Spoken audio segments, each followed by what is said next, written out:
بسم اللہ الرحمن الرحیم۔ میرے بھائیوں، انسان آج بہت ترقی کر چکا ہے۔ سائنس اور ٹیکنالوجی دن بدن نئی نئی چیزیں ہمارے سامنے پیش کر رہی ہیں۔ انسان چاند پر پہنچ چکا ہے، لیکن 3 سوال ایسے ہیں کہ آج بھی ان تینوں سوالوں کا جواب سائنس کے پاس نہیں ہے۔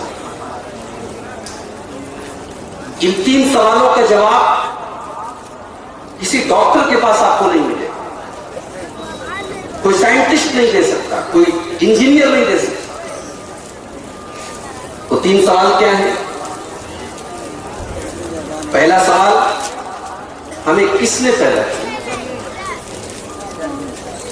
دوسرا سوال، ہمیں کیوں پیدا کیا؟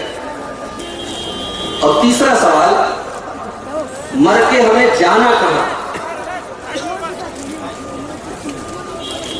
ان تینوں سوالوں کا جواب پیغمبروں کی تعلیم میں ملتا ہے۔ ان تینوں سوالوں کا جواب شریعت کے اندر ملتا ہے، دین کے اندر ملتا ہے۔ پہلا سوال، کس نے پیدا کیا؟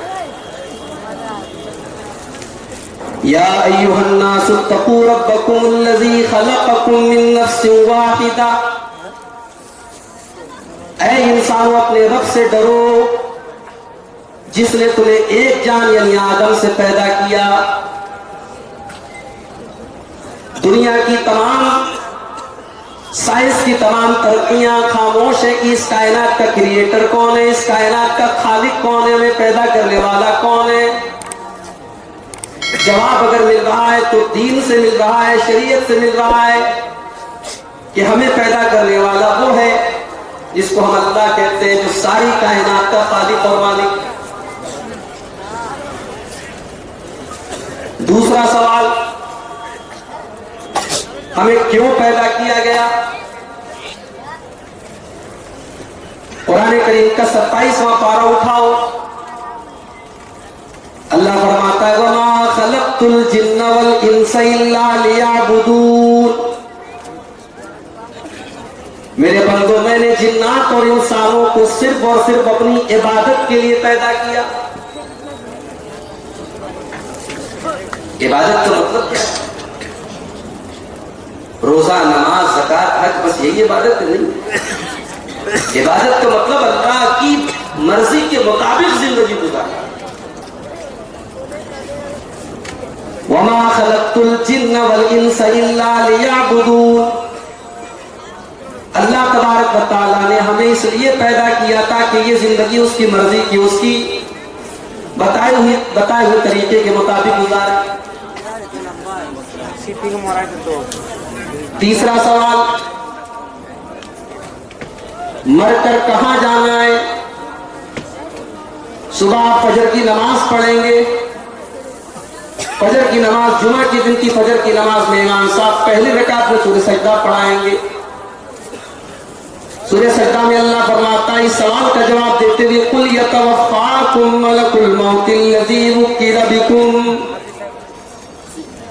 میرے بندو تمہاری موت کا جب ٹائم آئے گا، موت کا مقرر کردہ فرشتہ تمہاری روح کو قبض کر لے گا، تمہاری جان نکل جائے گی، تمہاری زندگی ختم ہو جائے گی، تمہیں موت آ جائے گی۔ ثُمَّ إِلَىٰ رَبِّكُمْ تُرْجَعُونَ، پھر تم اپنے رب کے پاس لوٹائے جاؤ گے۔ یہ 3 سوال، ان تینوں سوالوں کا جواب صرف دین کے اندر ہے، شریعت کے اندر ہے، اسلام کے اندر ہے۔ اور ہمیں اور آپ کو جو دین ملا ہے وہ دین تو اتنا عالی شان ہے کہ اس دین میں زندگی کی چھوٹی چھوٹی چیزوں میں بھی ہماری رہنمائی، پیشاب اور پاخانہ کے آداب بھی بتائے گئے، استنجا کرنے کا طریقہ بھی بتایا گیا، بیوی سے ملاقات کے آداب تک بتائے گئے۔ اسی لیے حضرت سلمان فارسی رضی اللہ تعالیٰ عنہ سے کسی نے سوال کیا، علمکم نبیکم کل شیء، اے سلمان فارسی کیا تمہارے نبی نے تمہیں سب کچھ سکھایا؟ کیا تمہارے نبی نے تمہیں پیشاب پاخانہ کرنا بھی سکھایا؟ تمہیں استنجا کرنے کا طریقہ بھی سکھایا؟ سوال کرنے والے نے، وہ یہودی تھا، اس نے اعتراض کیا تھا، اس نے تنقید کی تھی، لیکن حضرت سلمان فارسی رضی اللہ تعالیٰ عنہ نے فوراً جواب دیا کہ کان کھول کر سن لو، علمنا نبینا صلی اللہ علیہ وسلم کل شیء حتی القراءۃ، ہمارے نبی نے سب کچھ ہمیں سکھایا ہے، یہاں تک کہ پیشاب و پاخانہ کرنے کے آداب بھی بتائیں، کون سے ہاتھ سے ہم استنجا کریں، کتنے ڈھیلے استعمال کریں، پانی کیسے استعمال کریں، استنجا کے لیے جانے کے پہلے کون سی دعا پڑھیں، نکلنے کے بعد کون سی دعا پڑھیں، یہ تمام چیزیں ہمارے نبی نے ہمیں سکھائی ہوئی۔ ہمارے پاس کوئی شریعت ہے، لیکن آج اگر آپ مسلم سماج پر نظر اٹھائیں، اگر آپ اپنے ماحول پر نظر ڈالیں، تو آج ہماری میجورٹی، ہماری اکثریت دین سے دور ہے۔ اتنا پیارا دین، اللہ کا محبوب دین، وہ دین کہ جس کے علاوہ اللہ کا کوئی دین ایکسپٹ نہیں کیا جائے۔ ان الدین عند اللہ الاسلام، اللہ کے یہاں اگر کوئی دین سویکار کیا جائے گا، قبول کیا جائے گا، تو وہ اسلام ہے۔ وَمَن يَبْتَغِ غَيْرَ الْإِسْلَامِ دِينًا فَلَن يُقْبَلَ مِنْهُ، اسلام کو چھوڑ کر کوئی اور راستہ، کوئی اور طریقہ اپنانے والے کو اللہ تعالیٰ قیامت کے دن قبول نہیں کرے گا۔ اس دین سے آج ہم دور ہیں۔ کیوں دور؟ آج کی میری تقریر اسی کیوں کا جواب ہے کہ آج کا مسلمان اپنے دین سے دور کیوں ہے۔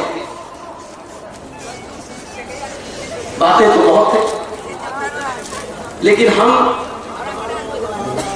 قرآن و حدیث کی روشنی میں 10 چیزیں بیان کریں جن کی وجہ سے آج ہم اپنے دین سے دور ہیں۔ سب سے پہلی چیز، آج ساری محنت جسم پر ہو، آج ہمارا سارا فوکس انسان کے جسم پر ہے، روح پر محنت نہیں ہو۔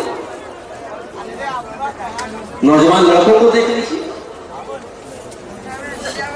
اپنے بال کی کتنی فکر ہے، اپنے جسم کی کتنی فکر، اپنے چہرے کی کتنی فکر ہے۔ عورتوں کو دیکھ لیجیے، ہزاروں روپے مہینے خرچ ہو رہے میک اپ پر، صورت کو خوبصورت بنایا جائے، بدن کو خوبصورت بنایا جائے۔ میرے پیارے بھائیوں، اللہ تعالیٰ کے یہاں صورتیں نہیں دیکھی جائیں گی، بدن اور باڈی نہیں دیکھی جائے گی۔ اللہ کے پیارے نبی جناب محمد رسول اللہ صلی اللہ علیہ وسلم فرماتے ہیں، ان اللہ لا ينظر الى صورکم واجسامکم، اللہ تعالیٰ تمہارے چہرے نہیں دیکھتا، اللہ تعالیٰ تمہارے بدن نہیں دیکھتا، ولکن ينظر الى قلوبکم واعمالکم، اللہ تعالیٰ تمہارے دلوں کو دیکھتا ہے، تمہارے اعمال کو دیکھتا ہے۔ اللہ تعالیٰ کے یہ دل دیکھا جائے گا کہ یہ دل صاف ستھرا ہے کہ نہیں، اللہ کے عمل دیکھا جائے۔ ہمارے یہاں برادری چلتی ہے، ہم خان ہیں، ہم انصاری ہیں، ہم سید ہیں، ہم یہ ہیں، ہم وہ ہیں۔ اخبار پہ خبر آئی تھی بہار کے کسی علاقے کے بارے میں، ایک گاؤں میں انصاری بھی رہتے ہیں، شیخ بھی رہتے ہیں، راستے کے بیچ میں دیوار کھڑی کرتے ہیں، انصاریوں کے راستے سے شیخ نہیں گزریں گے، شیخ کے راستے سے انصاری نہیں گزریں گے۔ برادریوں پر بھی ناز ہے آج، کون کر رہا ہے؟ مسلمان۔ میرے پیارے بھائیوں، اگر ہمارے مذہب کے اندر، ہمارے دین کے اندر اگر برادری بات کی کوئی حیثیت ہوتی، ذات برادری کی کوئی حیثیت ہوتی، تو حبشہ کا رہنے والا بلال حبشی نبی کی نظر میں اتنا اونچا مقام نہ پاتا۔ بلال حبشی حبشہ کے رہنے والے غلام ہیں، سلمان فارسی ایران کے رہنے والے، حضرت صہیب روم کے رہنے والے، الگ الگ علاقے کے الگ الگ ملکوں کے رہنے والے لوگ ہیں۔ لیکن نبی کے دامن میں آتے ہیں، نبی کا کلمہ پڑھتے ہیں، سب کو رسپیکٹ ملتی ہے، سب کو احترام ملتا ہے، سب کو عزت ملتی ہے. کسی کو کسی کے علاقے کی بنیاد پر، رنگ و نسل کی بنیاد پر، کسی کی برادری کی اور خاندان کی بنیاد پر کسی کی بے عزتی نہیں کی جاتی ہے. اسلام تو وہ دین ہے جو یہ سکھاتا ہے کہ باپ چاہے جتنا بڑا بھی ہو، بیٹا جب تک اس کا بیٹے کا عمل ٹھیک نہ ہو، بیٹے کا ایمان ٹھیک نہ ہو، باپ کے بڑا باپ ہونے سے، باپ کے بہت نیک اور بہت اللہ والا ہونے سے بیٹے کو کوئی فائدہ پہنچنے والا نہیں. نوح علیہ السلام کو دیکھو، طوفان آنے والا ہے. نوح علیہ السلام اپنی کشتی میں اپنے ایمان والے ساتھیوں کو بٹھاتے، اپنے صحابہ کو، اپنے چند مٹھی پر ایمان والوں کو اپنی کشتی میں بٹھاتے ہیں. حضرت نوح علیہ السلام اپنے بچے سے، اپنے بیٹے سے جس کا نام کنعان تھا، اس سے کہتے ہیں یا بنی ارکب معنا، اے میرے بیٹے تو بھی میری کشتی میں آ جا، تو بھی میری کشتی میں سوار ہو جا.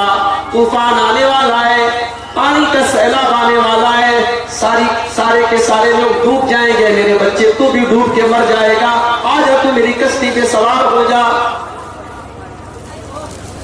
نوح علیہ السلام کا بیٹا بڑا ضدی تھا، کہتا ہے قال سآوی الی جبل یعصمنی من الماء، اے ابا جان آپ میری چنتا نہ کریں، میری فکر نہ کریں، اگر سیلاب آ بھی گیا میں کسی پہاڑ پہ چڑھ جاؤں گا، سیلاب میرا کوئی نقصان نہیں کر پائے گا.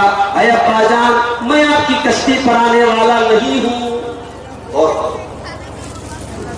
ایک باپ اپنے بیٹے سے ریکویسٹ کر رہا ہے، باپ کا کلیجہ اپنے بیٹے کی فکر سے بھرا ہوا ہے کہ میرا بیٹا کسی طریقے سے بچ جائے، مگر بیٹا ضدی ہے، بیٹا تیار نہیں آنے کے لیے.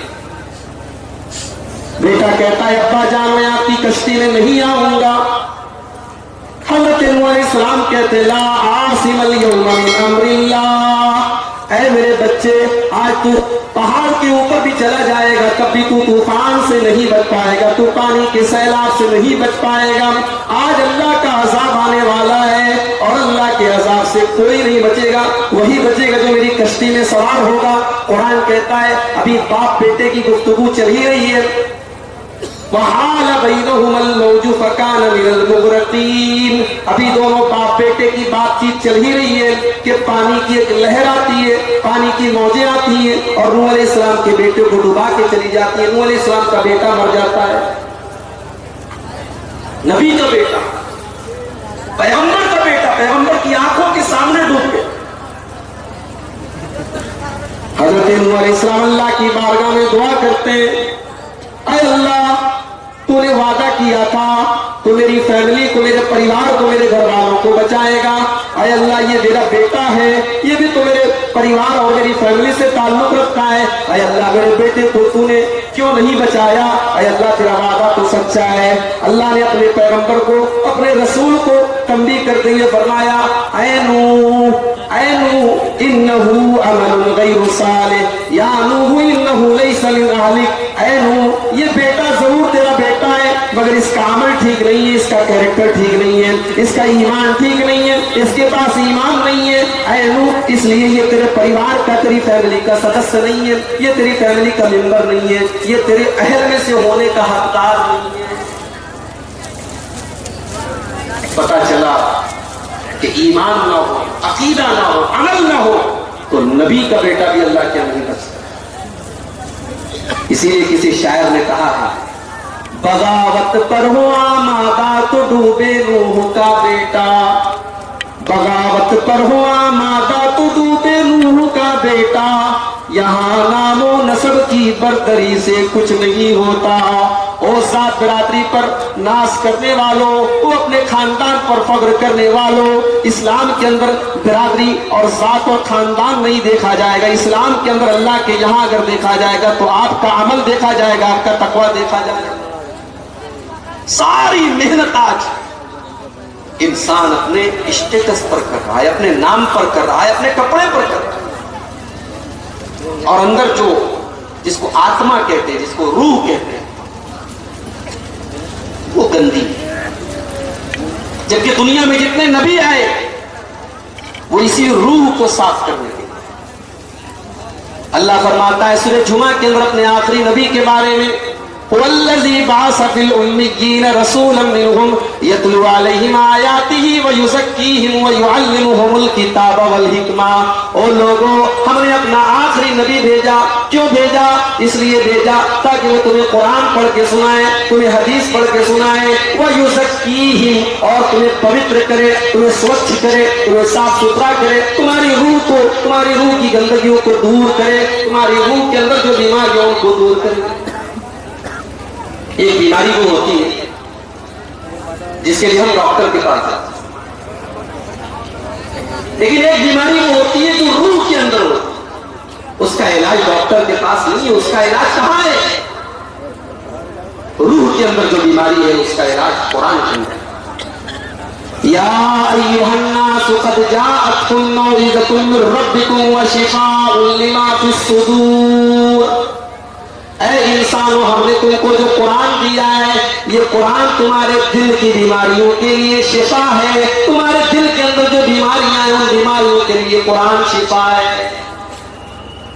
آج ہم ذرا سا پیٹ میں درد ہوتا ہے, ذرا سا ہاتھوں میں درد ہوتا ہے, ذرا سا بخار اور زکام ہوتا ہے, ہم ڈاکٹر کے پاس جاتے ہیں. ہماری روح اندر سے بیمار ہے, ہمارا دل بیمار ہے. میرے پیارے ساتھیوں ہم دل کی علاج کی کوشش نہیں کرتے, ہم روح کے علاج کی کوشش نہیں کرتے. ہماری روح بیمار ہے, علاج کہاں ہے؟ قرآن کہتا ہے الا بذکر اللہ تطمئن القلوب. میرے بندو تمہارے دل کے اندر اگر بے چینی ہے, تم ٹینشن میں ہو, تم پریشان ہو, تم ڈپریشن کا شکار ہو, الا بذکر اللہ تطمئن القلوب. آ جاؤ اپنے مولا کو یاد کر لو, اپنے مالک کو یاد کر لو, اپنے اللہ کو یاد کر لو, تمہارے دلوں کو سکون مل جائے. آج کتنے ہمارے نوجوان ہیں بے حیائی کی بیماری ان کو لگی ہوئی ہے, ان کے اندر سے حیا نکل رہی ہے, شرم نکل رہی ہے, بے حیائی میں مبتلا ہیں. اس بیماری کا علاج کسی ڈاکٹر کے پاس نہیں ہے, کسی کیپسول کے اندر نہیں, کسی سیرپ کے اندر نہیں, کسی انجیکشن کے اندر نہیں. اس بیماری کا علاج قرآن کہتا ہے ان الصلاۃ تنہی عن الفحشاء والمنکر. بے شک نماز بے حیائی سے اور گندے کاموں سے روکتی ہے. نماز آپ پڑھیں گے, نماز کی پابندی کریں گے, چاہے لڑکا ہو یا لڑکی ہو, نماز کی پابندی کرے گا, بے حیائی کی بیماری دھیرے دھیرے دور ہو جائے گا. تو یہ پہلا سبب ہے ہمارے دین سے دور کہ ہمارا سارا فوکس باڈی پر ہے, ہمارا سارا فوکس شریر پر ہے, ہم روح کی اور دل کی بیماریوں پر توجہ نہیں. نمبر 2, دین سے دور ہونے کی دوسری وجہ, آج کا مسلمان دنیا دار بن چکا ہے. وہ سوتا ہے دنیا کے لیے, جاگتا ہے دنیا کے لیے. رات میں جب بستر پہ سوتا ہے تب بھی دنیا کی فکر ہے, اور صبح کو جب اٹھتا ہے تب بھی دنیا کی ٹینشن ہے. اس کے دل اور دماغ میں آخرت نہیں ہے, وہ دنیا کے پیچھے پلا ہوا ہے. ہاں میرے پیارے بھائیوں, یہ حقیقت ہے, آپ مانے یا نہ مانے کہ آج کا مسلمان دین سے دور اس لیے کیونکہ دنیا کے پیچھے بالکل پڑا ہوا ہے. جبکہ ہمیں اللہ تعالیٰ نے اتنا پیارا دین دیا ہے کہ ہمارے دین کے اندر یہ بھی نہیں سکھایا گیا کہ تم پہاڑوں پہ چلے جاؤ اور کٹیا بنا کے اللہ کو یاد کرو. ہمارا دین تو ہمیں یہ بھی نہیں سکھاتا ہے. ہمارا دین تو ہم سے یہ کہتا ہے وَابْتَغِ فِيمَا آتَاكَ اللَّهُ الدَّارَ الْآخِرَةَ وَلَا تَنْسَ نَصِيبَكَ مِنَ الدُّنْيَا. میرے بندے تو دنیا میں زندگی گزار, تو دنیا میں کاروبار بھی کر, تو شادی بھی کر, تو بیوی بچوں کا حق بھی ادا کر, تو کاروبار بھی کر, تو رشتہ داروں کا حق بھی ادا کر, اور دنیا کے ذریعے تو آخرت کی تیاری کر. وَلَا تَنْسَ نَصِيبَكَ مِنَ الدُّنْيَا. اللہ فرماتا ہے کہ تو دین کا کام کرنے میں اتنا بھی مت لگ جا کہ اپنی دنیا کو بھول جا. تو دنیا کا بھی حق ادا کر اور دین کا بھی حق ادا کر. اسی لیے ہمیں جو دعا سکھائی گئی, سب سے پیاری دعا جو قرآن کے اندر ہمیں سکھائی گئی, جو حاجی لوگ حج کرنے جاتے ہیں تو طواف کے دوران بھی وہ دعا پڑھتے ہیں. کتنی پیاری دعا ہے. ربنا آتنا فی الدنیا حسنہ.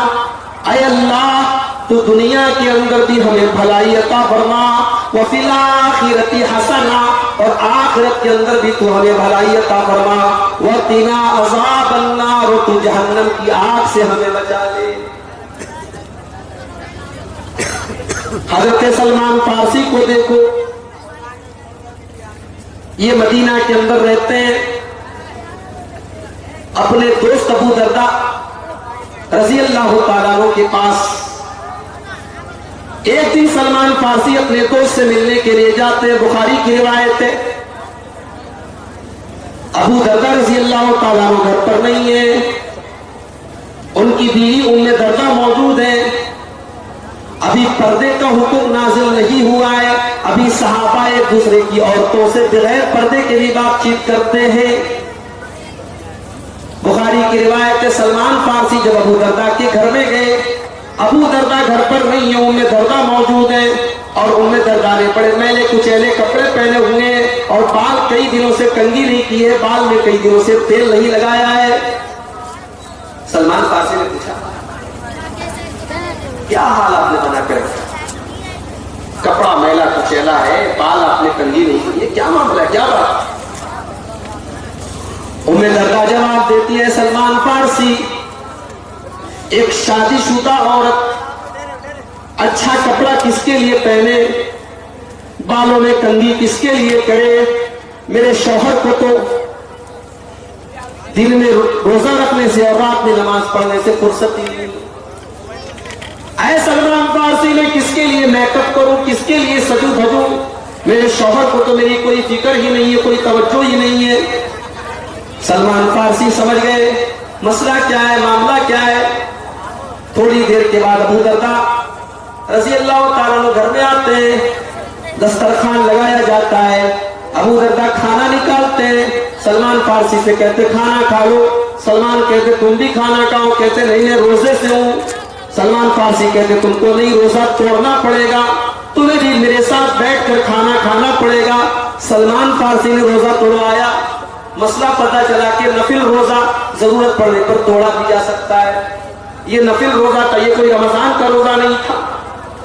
سلمان فارسی نے روزہ توڑوا دیا ابو دردہ رضی اللہ تعالیٰ عنہ کا، دونوں دوستوں نے ساتھ میں بیٹھ کے کھانا کھایا، رات ہوئی، تہجد کا ٹائم ہوا، عشاء کی نماز کے تھوڑی دیر کے بعد، 1 گھنٹے کے بعد، 2 گھنٹے کے بعد ابو دردہ رضی اللہ تعالیٰ عنہ کھڑے ہونے لگے تہجد پڑھنے کے لیے۔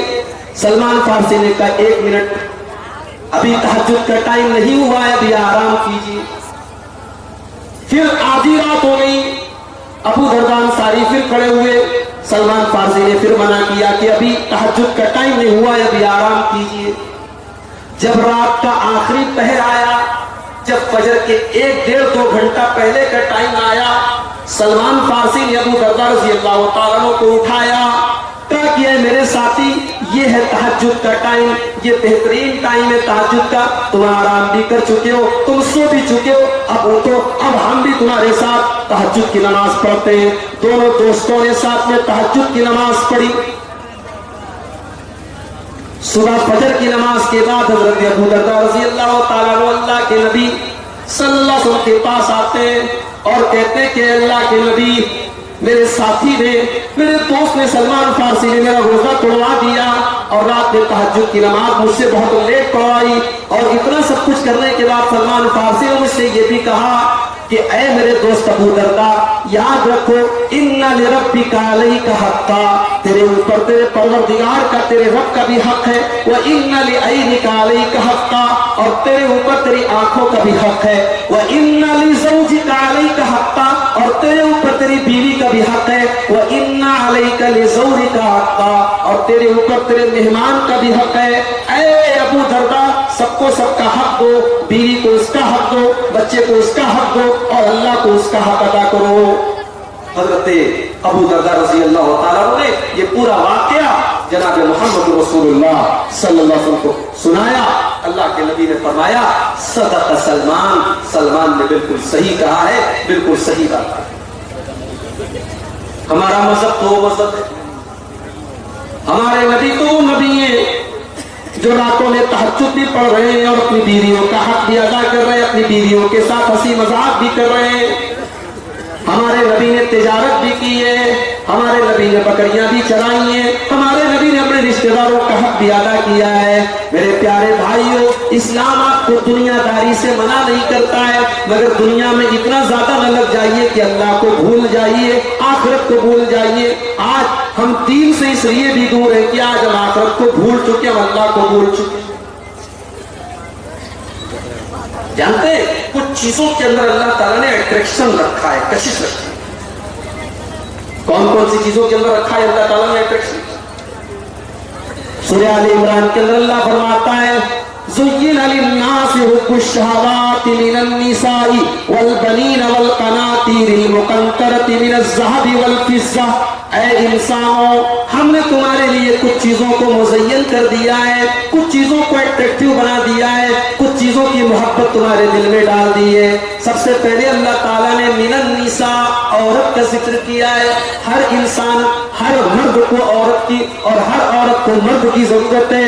دونوں کے اندر ایک دوسرے کے لیے اللہ تعالیٰ نے کشش رکھی ہے، دونوں کے ایک دوسرے کی ضرورت ہے۔ اللہ تعالیٰ نے حلال طریقہ بنایا ہے کہ مرد اور عورت کا نکاح کر دیا جائے۔